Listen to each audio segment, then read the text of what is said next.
And God was like, am I real to you now? Like, and I just remember just being so overwhelmed, like on that trip of just feeling the glory of God and feeling his presence.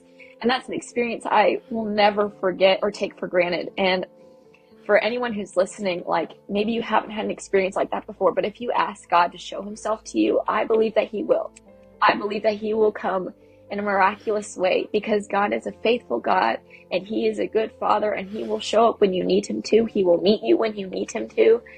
I think a lot of times we put expectations on God, or we put him in a box and say, God, you have to be like this. You have to be X, Y, and Z, or you're not real. Or you've been so hurt by somebody that God cannot possibly be real, because why would he allow hurt to happen? But I can promise you that God is real, and he is good despite the hurt that we have walked through in our lives. We've all walked through crap. We've all walked through garbage, but that doesn't mean that God is a bad God, because God does not allow bad things to happen. We live in a fallen and sinful world, but he is still a good God. He is still a good father. And so I just encourage you, wherever you're at in your life, whether you go to a Christian college, whether you go to church or not, have an experience with God. Ask him for an experience. Ask him to meet you where you are, because he will, and he will blow you away. My experience is my own experience, and everyone will have a different experience. But if you call on the name of the Lord, he will answer and he will show up for you.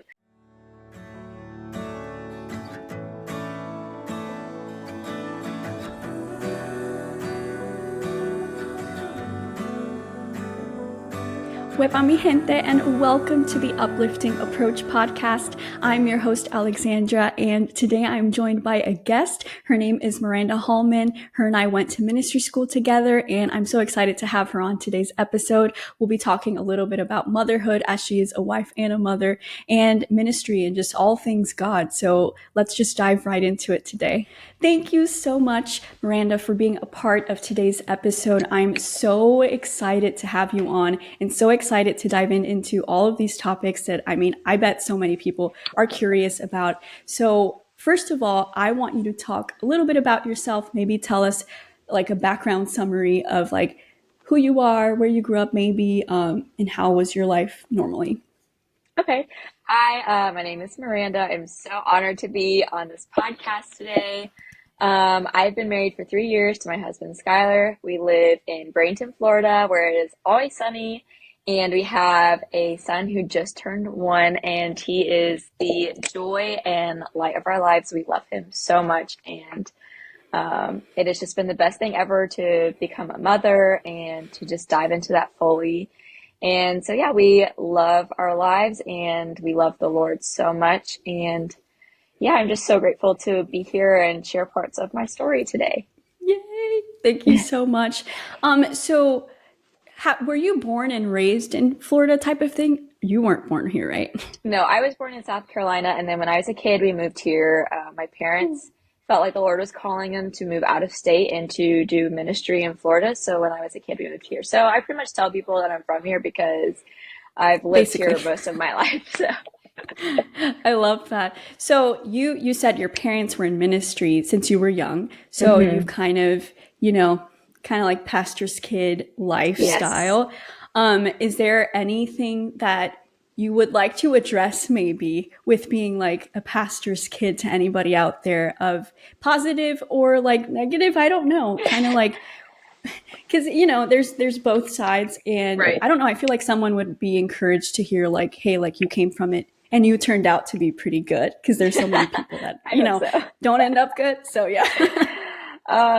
Gosh, it is such a unique part of my story being a pastor's kid. It's never something I thought I would struggle with, but there's definitely parts of my identity that I struggled with. And, you have to really learn to define yourself outside of being a pastor's kid. And I don't know what my siblings necessarily struggled with, but for me, it was learning to be myself outside of being my father's daughter. And so, that was always a really unique part of my story. I love being a pastor's kid because I got to meet a lot of people. I got to be in church all the time, but it was also very exhausting and tiring at the same time. Just like feeling like I had to be perfect all the time and like really like keep up a facade, if you will, like this is who I am all the time. And we're not perfect. We're human beings. And so there's pros and cons to it. But I think like you have to really learn who you are in Jesus outside of who you are in your parents or in your friends or in, your job. Like, you have to learn who you are in Christ and not in people. And so that's something that I really had to work through and learn growing as a pastor's kid.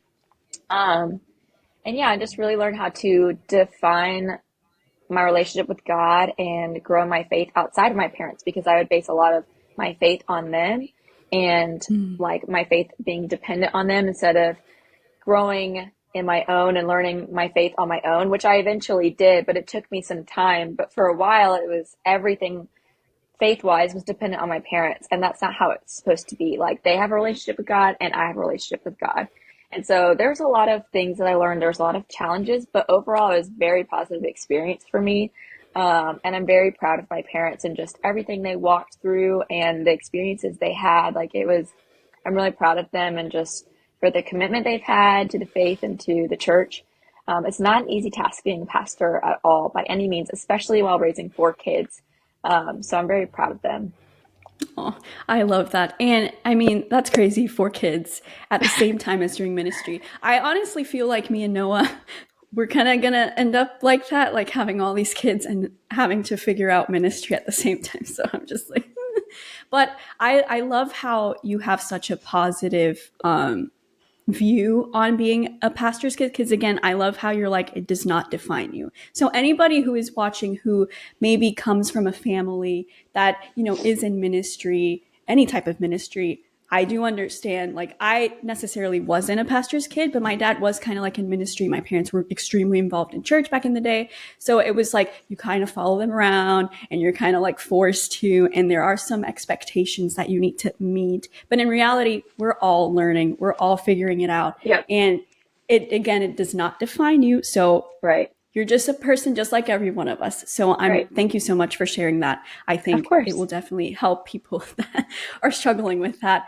And then another thing I wanted to mention is, so when you were growing up, did you have any idea what you wanted to be when you were going to grow up? Did you have an idea? Because I had like 4 different changes in my life where I'm like, I want to be a doctor. I want to be a teacher. And then I ended up in ministry school. Yep. Gosh, I think as a kid, like, I had different ideas of like maybe a librarian or like a teacher, but the one thing that was always consistent was I wanted to get married and be a mom. And that was something I always talked about growing up. Like, when I was a kid, I would literally play getting married. And so I would literally put a blanket on my head as a veil and hold like forks as a bouquet and like pretend to get married in the house. But then like growing up through school, whenever people asked what I wanted to do, like after school, I always said I wanted to be a mom. I actually remember in high school, my junior year of high school, I went to a Christian high school.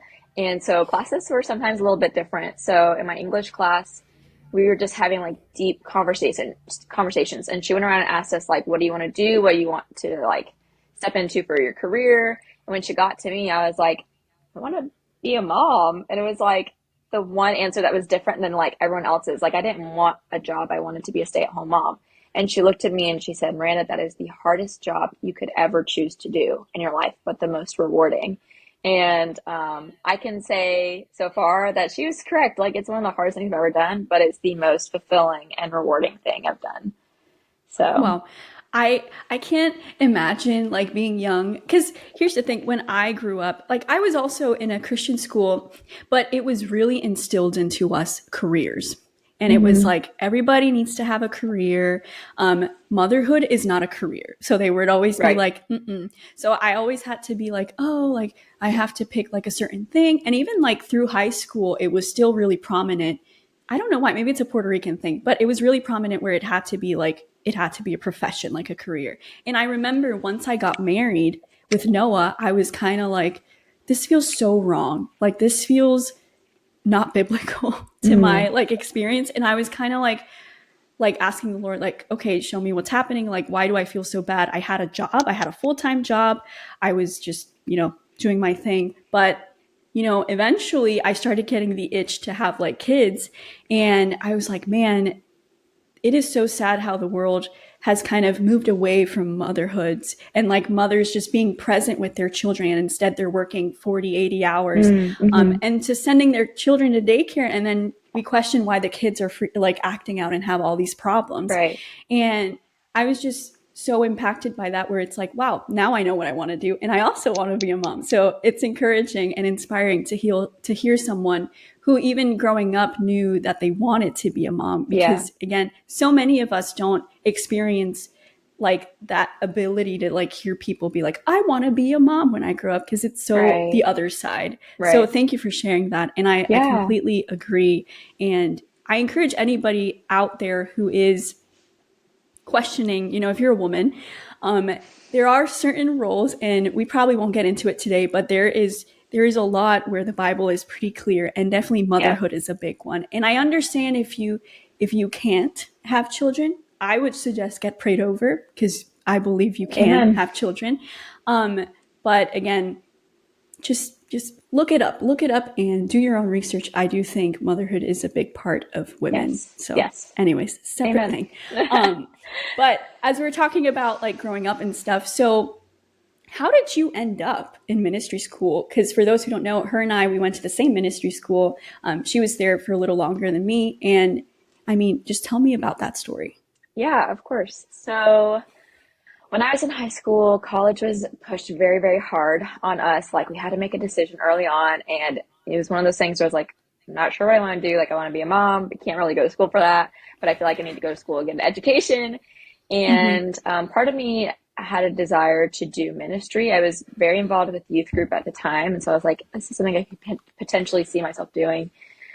And so honestly, I sat down and I prayed about it, and I asked the Lord, like, okay, where should I go to school? Because I think it was around maybe my sophomore or junior year, and I was like, I only have a short time left before I have to make a decision. So I prayed about it, and I knew that the church that we were a part of had a leadership ministry school that they offered that was accredited through Southeastern University. And so I was like, okay, I'm going to keep that in the back of my mind, but probably not, because I know that they work out and they do sports, and those are two things I absolutely despise and hate. So probably not, but I'll just pray about it. So I sat down and I prayed, and I asked the Lord, like, just show me, speak to me, like, where am I supposed to go? And so the Lord speaks to me a lot through dreams. And I know that sounds kind of crazy, but it is a biblical thing. You can look it up. The Lord speaks to us in many ways, and that is just one of the ways that He has shown me things in the past. So I had a dream that night after I prayed. And I remember like I was touring different places, and I ended up in the church that we had been going to, and I knew that it was representing the school. And I walked in and I said home, or like, this is home, like something like that. And I woke up the next day and I knew like, this is where I'm supposed to go. Like no question asked, like this is, God is showing me where I'm supposed to go. And I got accepted like right away. Like it was a very easy process. So I knew that God had like been opening the doors for me, because it was like one of the easiest processes I had been through, and got accepted right away. And I was super excited. I think I got accepted before my senior year. So like my entire senior year, I knew where I was going, what I was doing. I was so excited. And then I had started meeting people who were part of the college.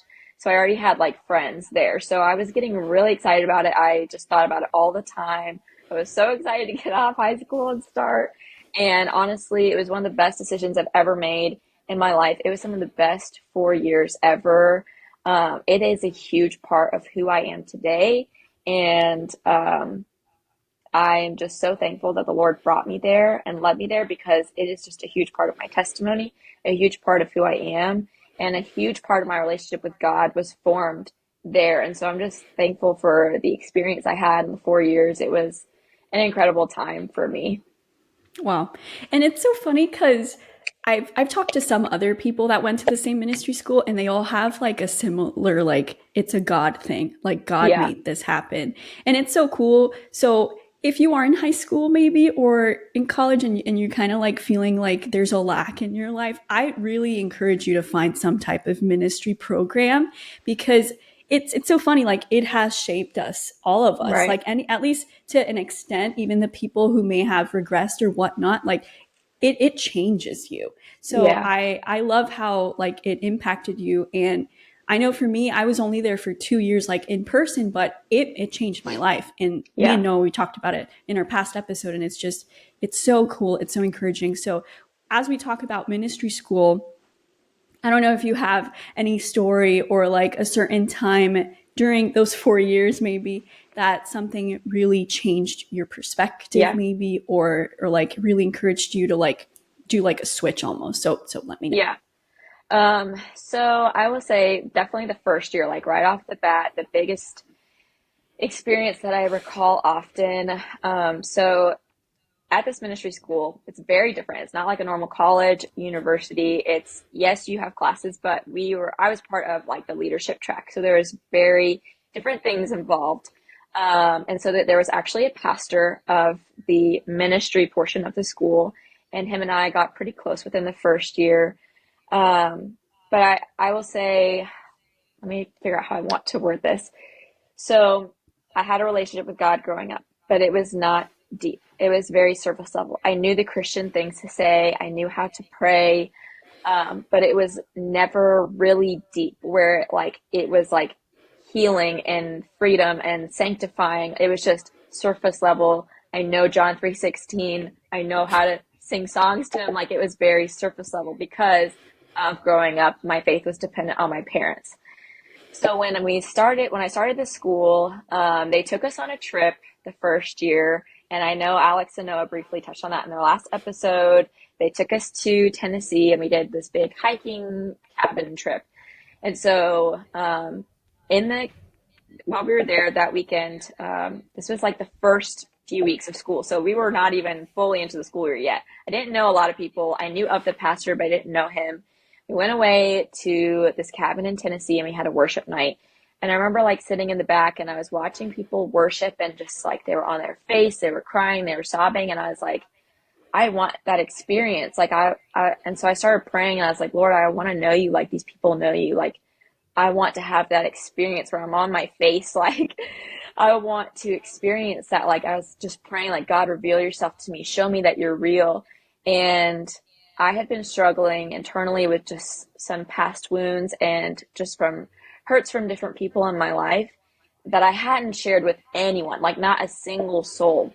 And God really just made himself so clear to me. So I was in the back worshiping, and the pastor came up to me and he started sharing every single thing that I had been holding on to for years, like almost 10 years of different hurts that I have from people. And he was like, I know you're going through this. I know you're going through this. And I know you're going through this. And just started listing it. And I tell you, I felt like I was talking to like, I don't even know, like the Lord himself. Because I'm like, no one could have known this about my story. No one could have known this unless God revealed it to them. And so he started sharing all these things I was going through. And I was like, what? And I just started sobbing. I was like, there's no way no one could have known about this. And he looked at me and he's like, I want you to step into freedom. Like, I want you to be set free and to start walking with God deeper than you ever have before. I don't remember all the things he said because it was almost 7 years ago when this happened, and it was a very emotional night. But I just remember that he laid his hands on me and he started praying for me. And I just felt like, I don't even know, like chains being broken. Like, I don't really know how to describe it except for freedom, like full freedom in that moment of things that I had been carrying for so long that I finally could like set down. And he told me in that moment that he wanted to pastor me. And I had never had someone who wanted to do that with me before, or someone who was so intentional about sticking around in my life, because every other leader or person I had left at some point. And so to hear someone say, I want to pastor you and be there for you, was like, this is a big deal, like, to me. And I experienced God in a way that I never have before. And I remember that after he finished praying, I just was in the back of the room, just like on my face crying. And God was like, am I real to you now? Like, and I just remember just being so overwhelmed, like on that trip, of just feeling the glory of God and feeling his presence. And that's an experience I will never forget or take for granted. And for anyone who's listening, like maybe you haven't had an experience like that before, but if you ask God to show himself to you, I believe that he will. I believe that he will come in a miraculous way, because God is a faithful God and he is a good father, and he will show up when you need him to. He will meet you when you need him to. I think a lot of times we put expectations on God, or we put him in a box and say, God, you have to be like this. You have to be X, Y, and Z, or you're not real. Or you've been so hurt by somebody that God cannot possibly be real, because why would he allow hurt to happen? But I can promise you that God is real and he is good despite the hurt that we have walked through in our lives. We've all walked through crap. We've all walked through garbage. But that doesn't mean that God is a bad God, because God does not allow bad things to happen. We live in a fallen and sinful world, but he is still a good That's God. right. He is still a good father. And so I just encourage you, wherever you're at in your life, whether you go to a Christian college, whether you go to church or not, have an experience with God. Ask him for an experience. Ask him to meet you where you are, because he will, and he will blow you away. My experience is my own experience, and everyone will have a different experience. But if you call on the name of the Lord, he will answer and he will show up for you. And so for me, that was the biggest thing I had, was that experience. And after that, moving forward, the pastor, he ended up meeting with me almost every week and just working through different things with me and teaching me about just different things in the Bible that I didn't know about or hadn't learned before, and really just discipled me. And I think that's a big thing. This is a whole other conversation, but I think a big thing the church is missing today is discipleship. Like, what is true discipleship? And he modeled that for me, where he met one-on-one and instilled things in me and prayed over me weekly, and checked in on me all the time. And I think that is something we're missing in the church state. But I owe a lot of my experience to him. He and I know he impacted you and Noah so much too. Like, he impacted my life so much, and I owe so much to that man for just listening to the Holy Spirit and just being obedient to the promptings. And I know that you and Noah feel the same way, of just being ministered by him. So I am so thankful for him, and he is part of why my college experience was so amazing. Yeah. I mean, wow, emotional, right? It is so beautiful to look back at that. And it's so funny because my story is pretty similar to like your first year story as well, because I was literally, it's so funny because it's like we were literally the same type of situation, where I had been really hurt from people in the past, especially leaders, and especially male figures that were like leader Yes. positions. And the fact that the Lord brought this pastor, this man of the Lord, and he like pulled me out of that. And he's like, no, this is what true Yeah. fatherhood, this is what a true leader does. Yeah. And I was blown away. So I love that story, because it's very similar to me. And I mean, if you have had, I mean, there is such thing as daddy issues, but if you've had any hurt in the past with leaders, I mean, pray for the Lord to bring you someone that you Yeah. can like have like a spiritual father, spiritual mother, Right. someone you can look up to, and for them to actually be able to disciple you. Like she was saying, there is such a lack, like she was saying, in the church, where we model our services, we model all our things just for new believers, which is good. Of course, people need Jesus, but what then? So many people come to church and they just keep going to the same thing over and over again, but their life is not changing. And it should be changing as the years pass, because your faith should be growing. So I love that ministry story. And I mean, it's such a beautiful thing. Those stories, all of that stuff, like changed my life and Noah's life. And if you don't know anything about it, go check my latest episode. It talks all about it, and it's so fun. So kind of segueing into a different topic, because I don't want to cry either. So you started a blog, and this is really cool. I have never met anybody who's done a blog at all, except just like, YouTubers and people that end up doing it. So where did that inspiration come from? What's the name? How long has it been available? And just tell me a little bit about it, and like why you even started it. Yeah. So when me and my husband first got married, I was working at a school, but it was like not anything that I was really passionate or excited about. I always had a desire to do ministry. And my husband actually went into ministry when we first got married. He kind of stepped into that role. And so I just kind of like took a back seat to that. But then like, I think it was after we had been married for maybe like 6 or 7 months, I just started having like a desire to be creative, be in ministry. And I think I had stopped working at the school because I wasn't making enough money. And then so I was like, this is just not worth it. And so, what's crazy is back to the dreams. The Lord started giving me a lot of dreams around this time that I stepped down from school. And they were all, funny enough, related around pregnancy, babies, giving birth, like very like specific, but also very random. And I had about 12 of these dreams in about maybe 6 months to a year. I had about 12 dreams that were all about that specific genre. And I was like, I don't know if the Lord's like revealing to me they're supposed to have a baby soon or like this is happening soon. But I just kind of put it in the back of my mind. And then I think it was 2022.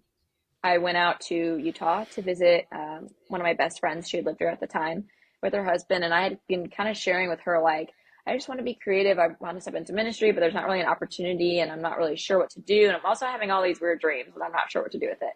So we kind of sat down one day and we were just talking, and she kind of went through some exercises with me that like typically social media influencers go through, but she took me through it. And at the end of the exercise, we had like 7 words listed. And I don't even remember what some of them were. I think it was like ministry, writing, social media, influence, like things like that. And she was like, do you believe like you're called to like be in ministry? And I was like, well, yeah, I'm not sure what that looks like. And so we just started praying about kind of like what that would be, what that would look like. And I really felt like that weekend when I was there, I felt like the Lord was like, you need to write. And I've always loved writing. I've always felt like I've been pretty good at it. I actually did a writing class in high school that I loved. And the teacher always said that my writing was very like well done. And so my friend was like, have you ever thought about maybe like starting a blog? And I was like, no, like I don't know. Like, I don't know if that's necessarily what I'm supposed to do or called to, but like maybe I can pray about it. So that weekend while we were there, I just started thinking about it. And she was like, well, I'm going to take some photos for you just in case like you want to start something. And the more I was thinking about it, I was like, maybe this would be a good outlet for me to like step into. And funny enough, we actually kind of researched what pregnancy meant in dreams. And it meant, I think I pulled it up so I could read it because it's kind of wild what it means. It That's means so cool. pregnancy often in dreams symbolizes a period of personal growth, transformation, or the anticipation of a significant life change, like a new project idea or goal. It's about new beginnings, personal growth, creative potential. So basically something new. And so I was like, maybe God like wants to birth this ministry in me and maybe it's supposed to be a blog. And so I kept praying about it. And the more I kept praying about it, the more I felt like this is what the Lord wanted me to do. And so I think the final day we were there, I was like, okay, God, like, I think you've made this clear. Like, I've had all these dreams. Like, maybe I'm supposed to do ministry and just write. And I believe that weekend that he did affirm that and like confirm it. And I remember we were sitting, like, we were overlooking the town. If you've never been to Utah, it's beautiful. It's very different than like Florida. Like, it's not flat landscape. Like, there's mountains and it's all like red clay. It's beautiful. We were overlooking the town and we were just sitting there, and I was asking the Lord, like, okay, if I'm supposed to do a blog, like, you have to give me a name because I have no idea like where to go from here. And he just said Mercy Dwelling. And that was all I Mm. heard. And I was like, okay, like, not really sure, but okay. And so then after that, I reached out to my mother-in-law and I was like, I have this idea. Can you help me with it? Because she was starting a blog. And so she helped me get started. And after I like started like setting up the platform, all the pregnancy dreams stopped. Like all of them stopped, which was like so wild to me. And so anyways, long story short, the Lord confirmed that weekend. And then I just started writing and it just kind of like took off and I haven't stopped since. So it's been, about 2 to 2.5 years of it being up and running. And the Lord has made it very clear this is what I'm supposed to be doing. And this is what I'm called to do, is just share about the Lord, share about my experiences, share about things that I've learned from his word. And it's always encouraging to me. And I know several people have reached out and saying like, this is exactly what they needed to hear. And it's really encouraged them. But if not, it's at least encouraging for me. Just a reminder of all the things that God is doing and has done and just who he is. And of course, over time, the Lord has revealed like why that name, and it actually means to just dwell in his mercy.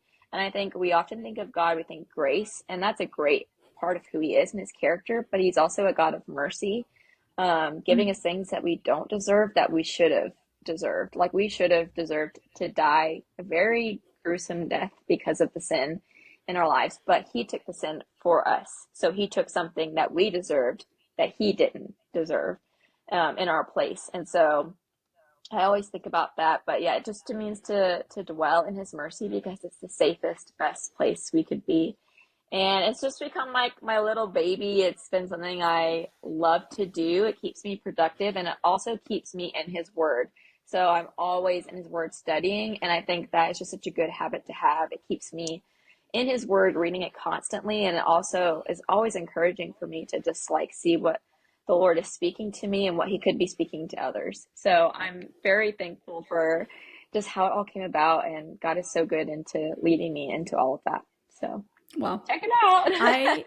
Yeah, we will leave the description. I'll leave the link in the description so y'all can follow her, subscribe. And I'll also leave her socials if you want to follow her too, because she is an incredible woman of the Lord. I've read so many of her blog posts and they're just spot on. Somehow they're always spot on for me, at least the majority of the time. And I'm just like, okay, Lord, I get it.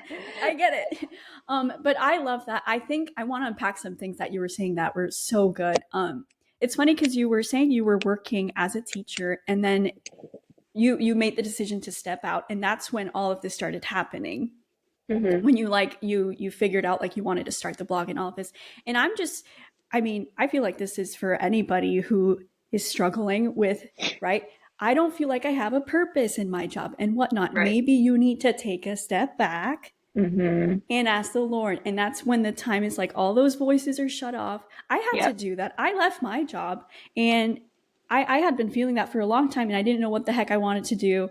And that's when the Lord started the same thing, like birthing ideas and all of these things of like, wow, I can do this. And that's when I really felt I am called to be a mother as well. So take that time if you are struggling, if you don't know what to do, take a step back. Maybe it doesn't mean you need to quit your job, but maybe it does. Ask the Lord about that. Sometimes we're just slaves to our job just because we think we need the money. But in reality, do you really need that much money? Like, come on. Probably if you live in Florida, you may need that much money. But if not, you definitely can take that step back. And of course, if you're married, rely on your husband, all of these things. But I love how you took that time and you stepped away. And that's when everything was just flowing and flowing and flowing. And I love how that's how. Sorry, I was just going to say, I think that sometimes the enemy uses busyness to get us in the way of God. And so I think when we take a step back from busyness, the Lord has freedom to speak. And someone told me that in the silence is often when God allows us to be the most creative, because we are creative beings. It doesn't have to look like necessarily like you paint all the time, but like God wants us to be creative. So I think when we take a step back from the busyness is when he can speak to us. So obviously, if you only have one income, probably stay at your job unless you feel like the Lord is telling you very clearly, step away from your job. Because if he's telling you to take a step back, he's going to provide for you in that area. And thankfully, me and my husband were in that place where he had income. I didn't need to. So when I felt like the Lord was telling me to take a step back, I knew that we were going to be okay. So that's all I was going to say is, like, if you only have one job and that's your source of income, probably stay unless you feel the Lord is telling you very clearly, step away, because I believe that God will provide for your means. But I think if God's calling you to do something, you should do it. And I think it's in the quiet and in the silence is where he speaks the most. Yeah, I completely agree. And like you're saying, like, it is just wisdom, guys. Like it's kind of like obvious if you are in a position where you can't obviously do what you can, but there is wisdom in the Lord's. He's not going to just call you out and be like, oh yeah, like now I can't provide for you. And now you kind of screwed yourself up. Like there is wisdom with God. So think about it before you do anything, obviously. But another thing I wanted to mention was the story of how you got the name is mesmerizing to me, because you're just asking him. And it's so funny, like so many people think God is so mysterious and he's not clear sometimes. And it's just all a mystery. But in reality, and like obviously everybody has a different experience and stuff. But it's funny because sometimes you just simply ask. It's pretty simple. And you receive. That's all we have to do is receive sometimes. And I love how you did that and you got the name, and it's a beautiful blog. I encourage you all to really go read all of her things. It's so good. And every week she's been doing such a good job, and she keeps it tidy. It's so pretty too. Like it looks so aesthetic. I'm like, wow, that's so nice. But again, I think, another thing I wanted to mention is, there's a lot of stay-at-home moms that probably watch this. That's, I think, most of my audience, funny enough. And these stay-at-home moms that think they need to, be extra productive and being a mother is not enough. Being a mother is enough. It's a lot of work. You're raising up literally a legacy. You're raising up the next generation, which is going to change the world in a way. If you're not doing it, you're part of the problem. But if you are feeling like, again, you may not feel like you have a lot of purpose in it, maybe, I would suggest to ask the Lord to help you, show you something to do creatively. Because I think, especially Mm-hmm. women, I'm the same way. Like, it feels so natural for me to want to create things. And I think it's so funny. It's almost in our DNA as women. We are meant to create, not just children, but we are also meant to create beautiful things like blogs, like podcasts, like videos, like whatever it is. But the Lord is calling you most likely to do something. So I just encourage you to take that time away, ask the Lord, and start something new. I think that was literally my past episode is I feel like the Lord is calling a whole group of women, specifically women, Mm. to start new things because, we live in a fatherless world right now where there's a lot of lackluster men. But, Mm. it's not our job to take over that role, but it is our job to be an example so they can almost be like, oh, okay. And that's somewhere in the Bible. I know there's like a whole verse that talks about it. Like if the man is not like close with the Lord, just lead by example and he will like follow. Mm. So if you are feeling some type of way about this, I just encourage you to pray and be creative and start something new. And I think the Lord will bless it. I believe so. Again, do it with Mm-hmm. wisdom. Don't just do something out of the ordinary and then get screwed. But I love that so much. And another thing I wanted you to mention is maybe do you have a favorite blog post or maybe one or two that you're like top of your head where it's like I want to mention this one because you have so much stuff. I mean, I remember, I'm gonna look it up too. There was one that was so good. We can take a sec to think about it. Um, Gosh, it's so hard. I have so many. I think they're all so different and so unique because they're all from the Lord. And so it's hard to remember like specific ones. I did have one, I think it was a couple years whenever there was a hurricane. There was a hurricane 2 years ago, maybe. It was when I had first started my blog and there was a hurricane and I wrote about fear. And I remember Oh, I getting a lot of comments on that one about like not living in fear. I mean, there's so many different ones. There's ones about identity, there's ones about fear, there's ones about creativity. The one I'm currently working on, so the Lord always knows exactly what I need to write about. And the one I'm currently working on is sitting in his presence. And that one is like, it's hitting me because it's something that I've struggled with, but I've gotten a lot better with. And each time I write about something, the Lord always makes it clear that like it's personal to me. And so that one's been really good to work on so far. Just a reminder of like, we are always supposed to be sitting in his presence, like always. It's the best place we could be. I wrote about one 2 or 3 weeks ago that was also made me very emotional because the Lord made it very clear, like just what he was speaking to me about. And it was in Exodus when Moses was taking the Israelites out of Egypt and leading them into the promised land. And they were wandering through the wilderness and God was with them. It says God was with them like a cloud by day and a pillar of fire by night. And I that just was a think good one. that is just really cool because God's presence was physically with them. Like he manifested his presence with them. And that was just really cool to write about because I think a lot of us like go through wilderness seasons where we're struggling, where we are broken, where we are hopeless, where we are facing so many struggles, but God's presence is like it never leaves us. It's always with us.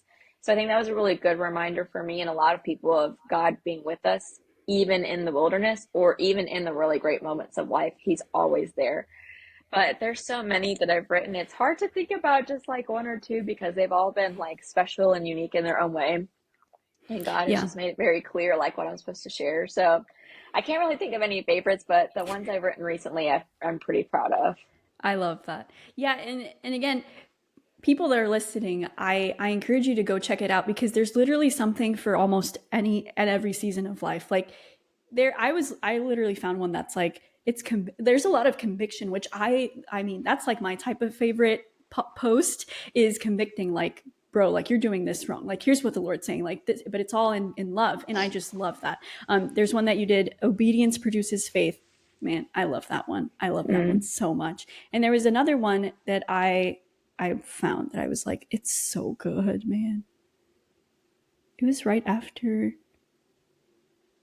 Oh, that one was so okay. Pour out your heart longings. I was like crying because it's like Oh, our, yeah, it's so good. It's like it was all about like the child and like kind of like that whole situation of like the mother and child and how God is with us. And it was just a mess. So it's like, guys, I encourage you to go read everything, because there is something for Yeah. every type of person, I guess, and every season of life. So I just encourage you to do it. If you are a follower of Christ, there is something for you.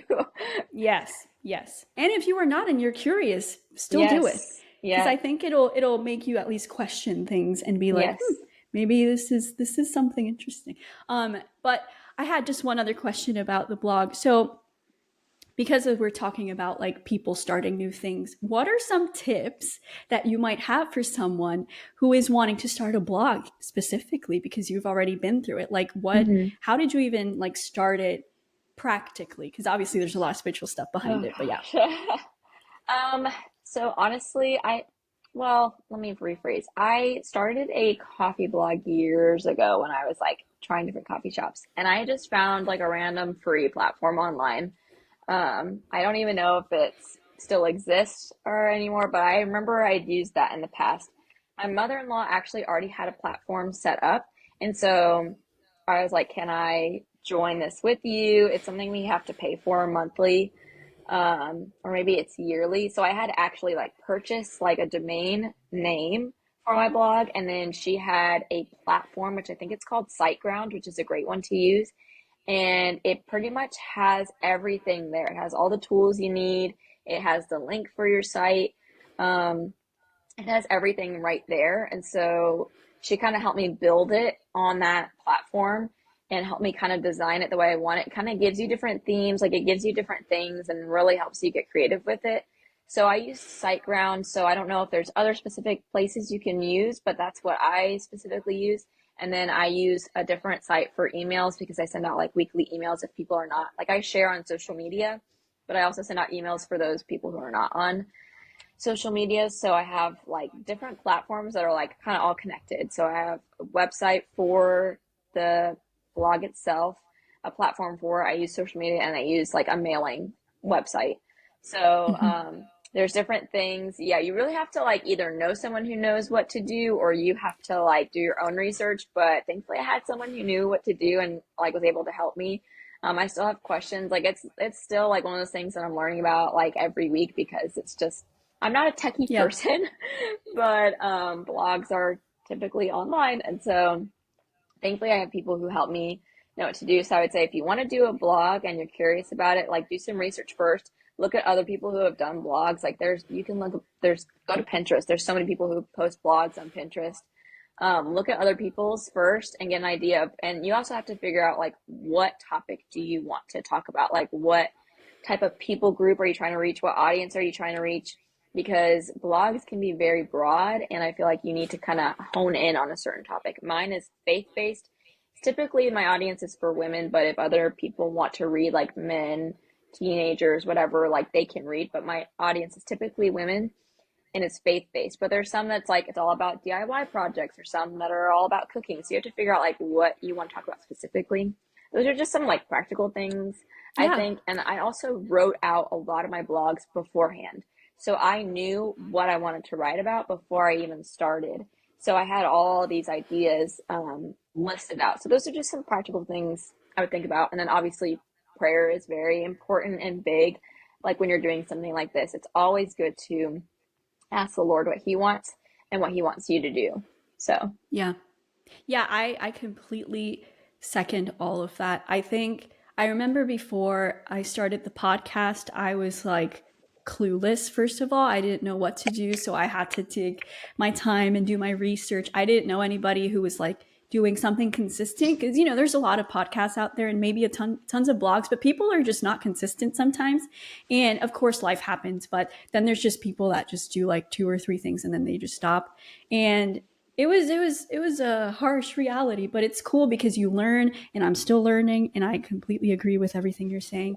It is techie. It is a lot of updating your mind almost with like information. mm-hmm. But it is so cool. And if you're planning to do some type of creative project like blogging, like social media, like podcasting, like anything, I think what she's saying is really good of like sit down and think about it, like think about a plan almost. But like it doesn't need to be this super elaborate thing, because I've also heard so many social media people talking about this, and they like plan out like months and months in advance.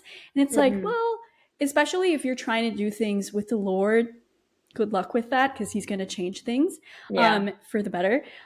So just have some type of, like what she was saying, have an idea, have a list of things. I remember when I started this, I wrote down like 20 title topics that I had, and I was like, oh, I talk about this and this and this. And then that really gave me the motivation to be like, I can do this for years, because there's just so much to talk about. So I just Yeah. encourage you to do that. And I love it. And we will keep that link on the description for y'all to read her blog. It's so good. So the last topic I want to talk about is a big topic. Obviously, this is going to be crazy. So mothers out there, people that are women that are wanting to be mothers, not people, just women, women who are wanting to be mothers. This one is for you. I think it is so cool to see someone as young as you, who is a mother, who is married, who's done things in a great way. And I want to hear kind of like how the Lord maybe has changed you since you've became a mother, or kind of like how you've grown and you've probably maybe seen things that like have changed just because you've had a child. Tell me all Yeah. of that. I want to know it all.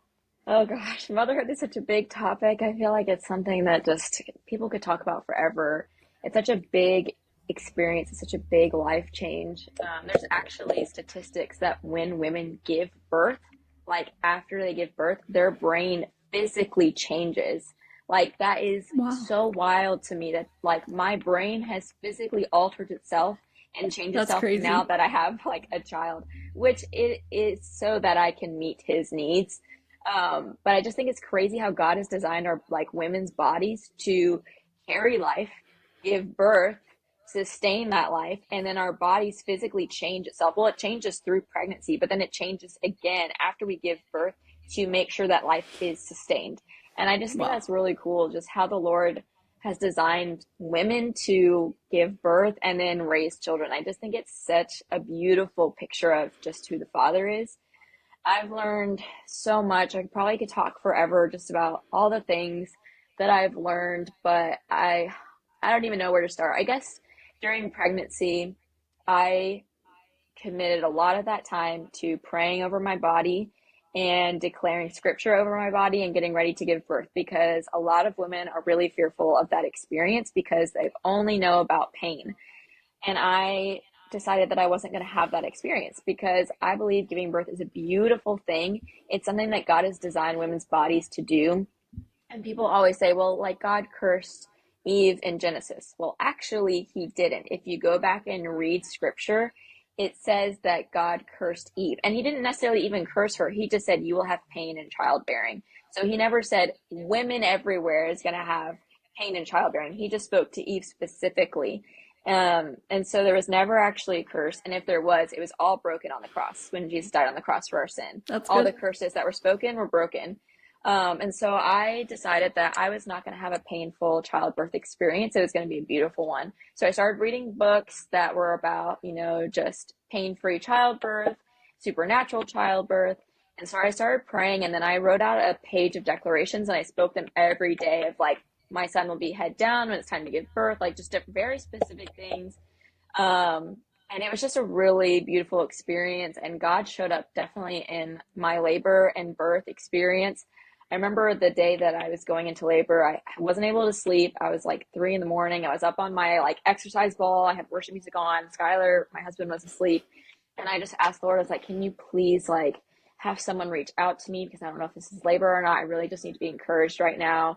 And my friend, one of my best friends, she had just given birth like 10 days earlier and she had been awake. And so I messaged her, like, I just need encouragement whenever you're awake in prayer. And she's like, I'm awake right now. And so I was like, oh my gosh, like God just literally answered my prayer, like someone who could walk through this with me. And the whole birth itself was just, it was beautiful. It was one of the most life-changing events, just to like, you have this baby inside of you for 9 months and then you like give birth to them and then they're just like, you meet them for the first time. And it was just such a beautiful moment of just meeting our son. I mean, me and Skylar were sobbing, our baby is crying, we were all three crying. It was just such a beautiful experience, and God's presence was just in that whole moment, and he's been in every moment going forward.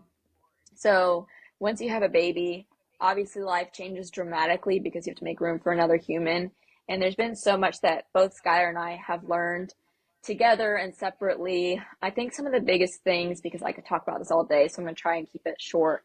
I think one of the biggest things I've learned is sacrifice. Like, you truly have to like die to self every single day. And scripture talks about that, like picking up your own cross and dying to self.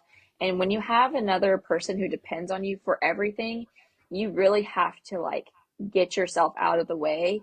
And so I had to learn very quickly. I had to die to myself every day. Like, okay, it's not time for me. It's time for the baby. Like, he needs to be on a schedule. He's got to eat. He's got to sleep. Like, I have to take care of him.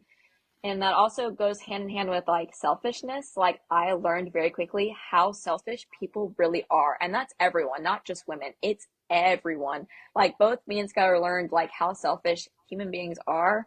And we don't always get what we want when we want it. And so we had to learn really like a lot of things that we wanted or wanted to do, we had to put aside. Like, we couldn't just go like take 30-minute showers or go sleep in or just like leave the house when we wanted to. Like, now we have another person who is a part of our life, and they come first until they're at an age where they can take care of themselves. And so there was a lot of like rude awakenings almost of like, oh my gosh, life actually isn't all about me. Like, there's other people. So we really learned very quickly about like just how sacrificial it is. But that's just like the Lord, like he gave his son like for us. And so there's a lot of like some symbolism and symbolic things in motherhood, because I think it really mimics our relationship with God and just like how much he loves us without us having to do anything. And that's just like how I am with my son. I love him for who he is and not for what he does for me, because he can't do anything for me. But there's just so many things. It's really like motherhood is such a holy experience. It's a holy work. I feel like I've changed and grown so much in myself, but also in my faith. Like, I feel like my prayer life just grew so much in this experience, because I really had to depend on God for things. Like, I wasn't getting sleep. I had to depend on God to give me strength to get through the day. Like, there were so many things that I had to depend on the Lord for. Also, I've never raised a kid before. So it's like, there's a lot of things I didn't know what to do. So it's like, I had to depend on God for a lot of things. And now we're at a place where he's one. It's a lot different than like newborn stage. But I know that this stage is also different than like a 5-year-old or a 10-year-old. Like, there's so many different stages of children that they go through that each season is so unique and different. Like, my experience now with a toddler is very different than my experience with a newborn. And I'm sure mothers everywhere can agree. Every stage is special and different in its own way. But I think the main thing just throughout, however many kids you have, however old they are, it's always a sacrificial work. It's always a holy work. I mean, you can look at, when you change diapers all day, like, it's so dumb. Like, it's annoying, like having to change diapers, but like, it's a holy work. Changing diapers is holy work. Fixing them food is holy work. Like, everything is serving them, and it's sacrificial. Like, it really is. And so everything that I've done so far has been just so beautiful, but it's also been challenging. I mean, it's a whole new world, like taking care of a person. It's just a lot of work, and there's just so much you have to learn. And it's been really hard. I mean, there's been a lot of hard moments of where you really are sleep deprived, and you just can't figure out why they're crying and what they need. And it's like, there's so many things to learn, but you truly have to depend on God. I don't know how like single moms do it, because Skylar too, he's been my rock through all of it. He has helped so much. And I also just think it's really important that kids have a mother and a father, and that's just a whole other topic. But I think it's so important that kids have a mom and a dad, not two dads, not two moms, not even a single mom, like a mom and a dad. It's so crucial to a child's development. So I'm really thankful to like be in this with Skylar, and just to have both of us raising him together. And it's just been such a beautiful experience, a huge life-changing experience. I mean, literally, it's changed every part of my life, but in the best way possible. So yeah, it's been so good. I love that. So with motherhood, I loved everything because you just touched on everything we were going to talk about. But on that topic, how has your marriage changed or like improved, or like have you had any challenges in your marriage since having a kid? Because you normally hear people that are like, oh, like if you don't resolve something, like just have a kid and it'll figure it out itself.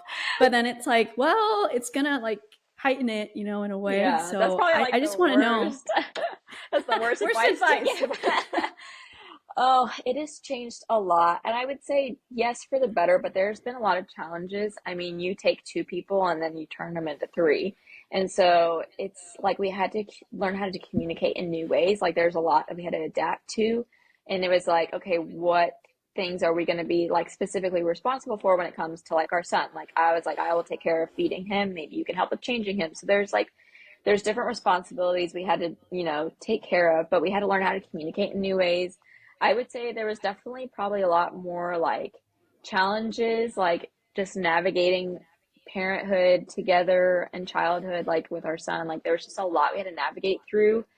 But at the same time, I think it's strengthened our marriage too in a lot of ways, like really just depending on each other. And then like when we had moments of just us two, it was really special and sweet just to have that, quiet time together. It just made those moments special, but it definitely changes like your relationships. It changes your friendships, your family relationships, and definitely it changes your marriage if you are married with kids. It definitely changes. But obviously we worked through any challenging moments together and we really like sought the Lord together. Like we prayed about everything all the time and made sure that we were always on a good note. If there were challenging moments, like we always made sure to get to the bottom of it and make sure we were on the same page. But that definitely, it affected our relationship a lot, but I would say it was for the better at the end of the day. Yeah, I love that because me and Noah we're planning, we're thinking about it, and it's like we've we've had more time like alone because you guys were married like a year, and then right, a year or 2 years, We were and then married two that's when. years. Yeah, Yeah. so it was faster, and it's so cool because it's like you have your child, but it's like at the same time the child grows, you're growing with it in a way. Yeah. So Yep. it's such a beautiful picture of how like God is too with us. Like he's just helping us grow in every stage. And I mean, I'm so excited for people who are wanting to be mothers, and I declare that you'll be an incredible mother and whatever. But I'm just so excited for motherhood. And I think I'll have you definitely again once I maybe experience it or I'm pregnant or something, because I have so many other questions that are more like detailed. Yeah. And I think a lot of people don't have really a good Christian perspective on pregnancy, childbirth, motherhood, kind of everything you were mentioning. It's like resonating with me because as I've done my research, I've done a lot of research on Hmm. pregnancy and stuff. And it's like there's just not enough Christian biblical truth to Yeah. childbearing and just birthing that child. I mean, I love how you were talking about pain-free childbirth. Praise the Lord, man. We are able Yeah. to get that. And I have found like only one or two books, and I'll need your like tips on like all the books once I'm there, but it's like there is a supernatural thing that's happening while you're in Hmm. labor, while you're giving birth. It is so cool, man. So exciting. But I love that. And I think my last question will be kind of like if you could give yourself or someone one piece of advice before becoming a mother, what would it be? Mm. Oh gosh. There's I so know much it I could could be it could be say. simple or complex, however you want it. Uh, okay, I would say for maybe like something very practical, like go on a trip with your spouse before you have kids. Because once you have kids, like we've realized it's very difficult to either get away or just have time with just us two. So I'd say take a trip with your spouse, or not your spouse, take a trip with a friend. Just go on a trip out of the country, in country, wherever, because once you have kids, it might be a little more difficult to do that. Yeah. Um, but in a more like spiritual sense, I would say like just make sure you're grounded in the Word of God. Make sure you're rooted in that because life is hard and motherhood is hard, parenting is hard, and you have to really rely on the Lord. You have to rely on Scripture, and just make sure that like you have your family covered in prayer, you have your child covered in prayer. I literally pray the armor of God over Matthew every single night before he goes to bed because it's just so important that we are Mm. quoting scripture and declaring it and praying it over ourselves. But I think that was one of the things I did before we had Matthew is making sure that like my relationship with God was solid. and in a really good place, and then making sure that I was in the Word every single day. And so I just think like that is so important, whether you decide to become a parent or not, like making sure you're always in the Word, and spending time with God. And if you're not a Christian, I encourage you to learn more about what that looks like and who God is, because it will change your life. But I would say those two things for sure, like go on a trip and make sure you're in the Word, I because love those are that. very important. I'll make sure to go on more trips with Noah before we start having Yes. kids. Yes. I love that. Wow. Well, thank you so much. I think we're going to end it there because, I think we'll have to do eventually another episode only on like motherhood and stuff. But thank you so much for Of being a course. part of this episode and sharing all your knowledge and wisdom and experiences that I know that's probably going to change some lives out there. So thank you so I much hope for so. doing that. If you guys want to follow her, I will leave all of her information below. I will put her blog as well. And I mean, yeah, I just ask you guys to follow us along because we're all in. It's like a community thing, so we're all in different journeys. She's already a mom, like we're planning to be parents soon, and it's just like we're all growing together. So it's just a beautiful thing to have a community to rely on to just hear experiences and just things, so you don't have to go through the same problems maybe other people go through. So again, thank you, and yeah, I will see you guys next week. So see you then.